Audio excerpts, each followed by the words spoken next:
Assalamualaikum warahmatullahi wabarakatuh.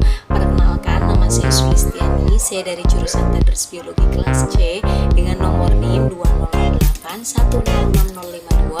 Di sini saya akan membahas mengenai diagnosis dan pelaksanaan nefritis lupus yang disusun oleh Ahmad Farishal, Elma Rosafidia dan juga Roro Rumiwin di video ini saya unggah guna memenuhi tugas dari mata kuliah struktur perkembangan hewan yang diampu oleh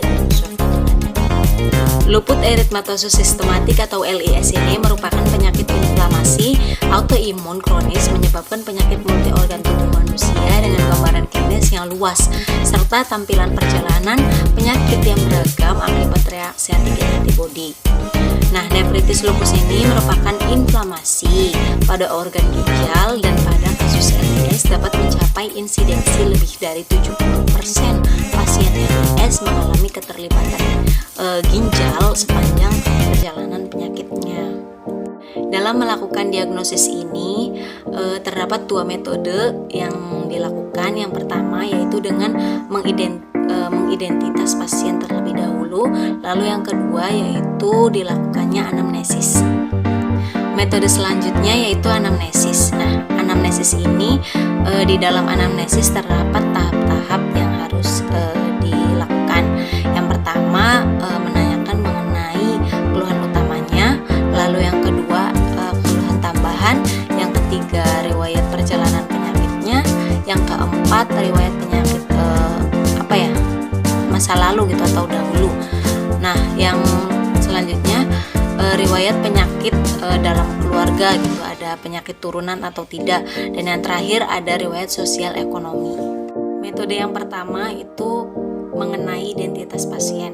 Nah, dalam identitas pasien ini perlu dicatat yaitu nama, usia, jenis kelamin, status, agama, bangsa, alamat, dan juga sistem pembayarannya. Langkah awal dalam anamnesis ini yaitu keluhan utama. Nah, keluhan utama pasien itu wajahnya melepuh, lalu ada keluhan tambahan, dan keluhan tambahannya yaitu pasien ini mengalami rambut rontok atau kerontokan rambut gitu ya. Lalu ada bengkak seluruh tubuh, demam, nyeri sendi, sariawan, dan juga menstruasinya itu jadi tidak teratur. Selanjutnya yaitu ada riwayat perjalanan penyakit. Nah, pasien ini selama 5 bulan di rumah sakit mengeluhkan kulit wajahnya itu melepuh, panas, dan juga gatal-gatal. Nah, hal ini bermula pada saat dia itu menggunakan racikan kecantikan yang diberikan tetangganya berupa bedak. Nah, pada saat itu muncullah gitu, setelah pemakaian muncul kulit wajah tuh jadi merah-merah gitu. Terus juga muncul vesikel dan bula terutama di bagian pipi dan leher. Pasien juga mengeluhkan rambutnya itu rontok, diikuti juga dengan bengkak di seluruh tubuhnya. Jadi bengkaknya itu berpindah-pindah gitu. Nah, bengkak ini bermula dari kaki kanan. Tuh. Langkah selanjutnya yaitu ada riwayat penyakit dahulu. Nah, dari pasien ini tidak ada riwayat penyakit dahulunya gitu, tidak ada riwayat alergi dari pasien. Selanjutnya ada riwayat penyakit dalam keluarga. Di dalam keluarga pasien terdapat riwayat hipertensi, TBC, jantung dan jantung itu pada nenek pasien. Nah, selanjutnya yang terakhir yaitu ada riwayat sosial ekonomi. Pasien ini kan berasal dari golongan sosial ekonomi rendah. Pasien juga tinggal bersama kakek dan neneknya di desa. Ayah pasien sudah meninggal dunia dan pendidikan ibu tamat di SMA. Ibu pasien hanya sebagai ibu rumah tangga dan kakeknya ini tidak bekerja gitu. Dari hasil penelitian bahwasanya tertera di dalam tabel itu ada 3 komponen. Yang pertama ada status generalicus, lalu ada status gizi, dan ada status spesifik dari pasien. Pemeriksaan yang ditunjang oleh pasien yaitu ada pemeriksaan hematologi rutin, ada pemeriksaan urinalisa, dan juga pemeriksaan serologi. Tata laksana yang dilakukan pada diagnosis nefritis lupus ini ada yang secara umum dan juga secara khusus. Yang secara umumnya yang pertama yaitu untuk memberikan informasi informasi kepada pasien bahwa penyakit yang dideritanya ini merupakan komplikasi dari autoimun dan merupakan penyakit perawatan yang perawatannya itu membutuhkan jangka waktu yang lama gitu. Yang kedua, untuk memberikan informasi kepada pasien bahwa penyakitnya ini dapat kambuh kembali dan dapat dalam pengobatan jangka waktu yang lama ini, sehingga pasien diharapkan kontrolnya harus rutin ke dokter spesialis anak. Dan yang ketiga yaitu memberikan informasi kepada pasien tentang pengobatan yang akan dilakukan dan berobatnya secara teratur serta efek obat terhadap keadaan pasien gitu. Nah, untuk yang selanjutnya yaitu untuk memberikan penjelasan kepada pasien untuk selalu bersabar gitu, terutama untuk menasihati orang tua dan pasien juga memberikan motivasi lebih lah kepada pasien gitu, bahwasanya agar tetap semangat dalam masa-masa pengobatan gitu.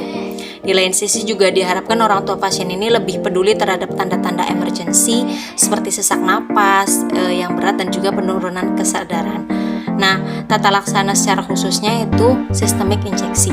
Kesimpulannya, lupus erythematosus sistemik atau LES ini tetap menjadi masalah kesehatan terutama dalam cabang imunologi karena LES ini sulit dieradikasi dan membutuhkan pengobatan lama serta rentan terkena komplikasi ke organ-organ penting tubuh gitu.